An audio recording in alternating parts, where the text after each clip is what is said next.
11 দফা দাবি দিয়েছি পুলিশ। হ্যাঁ, এটা আজকে হয়তো শুরু হতে পারে। স্যার কি আমাদের দাবির সাথে একমত আছে কিনা, একমত পোষণ করে কিনা, এটা আমরা স্যারের মুখ থেকে শুনছি। স্যার তো অনেকদিন ধরে বলতেছে আপনাদের ইউনিফর্ম তো নাই।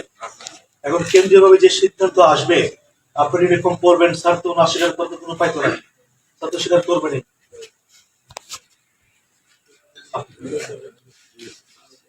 আজকে আইজিপি স্যার, মাননীয় ডিএসপি মহোদয় এবং সেনাবাহিনীর ঊর্ধ্বতন কর্মকর্তা এবং আমার সহকর্মী আজকে আইজিপি স্যার সহ মানে তত্ত্বাবধায়ক যে ইন্টারিম গভর্নমেন্টের যে আমাদের যে স্বরাষ্ট্র উপদেষ্টা তাদের দেখা করবে এবং আমরা জানি যে সমন্বয়কের 5 জনও থাকে।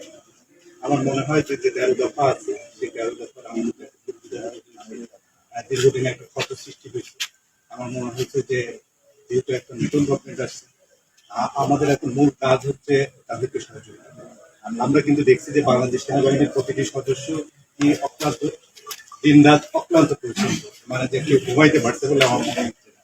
এবং আমাদেরকে আশ্বস্ত করার জন্য, নিরাপত্তা নিশ্চিত করার জন্য কিন্তু প্রত্যেকটা উপজেলাতে থানা পর্যায়ে কিন্তু 2 সেকশন করে নিয়োজিত হয়েছে। আমার মনে হয়েছে যে এই মুহূর্তে কিন্তু নিয়োজিত হয়েছে এই কারণের জন্য যে আমাদের যে ভীতি সৃষ্টি হচ্ছে সেই ভীতিটা দূর করার জন্য। ওনাদের সাথে একসাথে যদি আমরা কাজটা করতে পারি, দেশ আমাদের, স্যার কিন্তু প্রতিদিন নিয়মিতই বলেছেন যে দেশ আমাদের। এই মুহূর্তে কিন্তু মানুষের খুবই প্রয়োজন চলেছে, খুব হয়রানি হচ্ছে, মানুষ কিন্তু খুবই যন্ত্রণার শিকার হচ্ছে, প্রচন্ড ডাকাতি হচ্ছে, প্রচন্ড নানা ধরনের হয়রানি শিকার হচ্ছে এবং মানুষ, আমার মনে হয় যে পুলিশকে এই মুহূর্তে কিন্তু চাচ্ছে, পুলিশের যে প্রয়োজনীয়তা সেটা কিন্তু মানুষ বুঝতে পারছে এবং মাননীয় সেনাবাহিনী প্রধান কিন্তু বলেছেন যে পুলিশের যে ভয় সেটা কিন্তু বাংলাদেশ সেনাবাহিনীর পক্ষে একার পক্ষে পূরণ করা সম্ভব। তা আমার বিশ্বাস যে আজকে যে আইজিপি মহোদয় যাচ্ছে, সাথে আরো সমন্বয় 5 জন যাচ্ছে, তত্ত্বাবধায়ক সরকারের উপদেষ্টার সাথে কথা হবে, সেন্ট্রালি যে নির্দেশনা আছে সেই নির্দেশনার আলোকে আমরা কাজ করবো সবাই একসাথে দেশ কোনো কথা হচ্ছে আপনার কিন্তু আসলে কাউন্টিং শুরু এবং আমাদের যে 46 থান, 20টা তদন্ত কেন্দ্র এবং 10টা ফাঁড়ি, আমাদের আমি বলবো যে একটারও কোথাও আক্রান্ত হয়।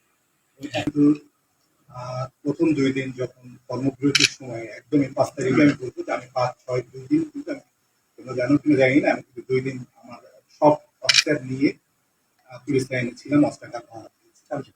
বলেছিলাম আমরা কিন্তু অস্ত্রাগার পাহারা দিয়েছি, যখন তোমরা কাজ করতে চাও না আমি বলছি ঠিক আছে আমি দিয়েছি সহ আমার অফিসাররা আছে, অস্ত্রাগার আমরা পাহারা আমরা কিন্তু ছেড়ে যাইনি। আমরা পুলিশ, বরিশাল পুলিশ, আমি বলছি যে বাংলাদেশ পুলিশেরই সেন্ট্রাল নির্দেশনা, আমার মনে হয় যে খুব দ্রুতই এটা সমাধান হবে। আর আমরা দেশ পুনর্গঠন এবং দেশের পুলিশ ছাড়া চলবে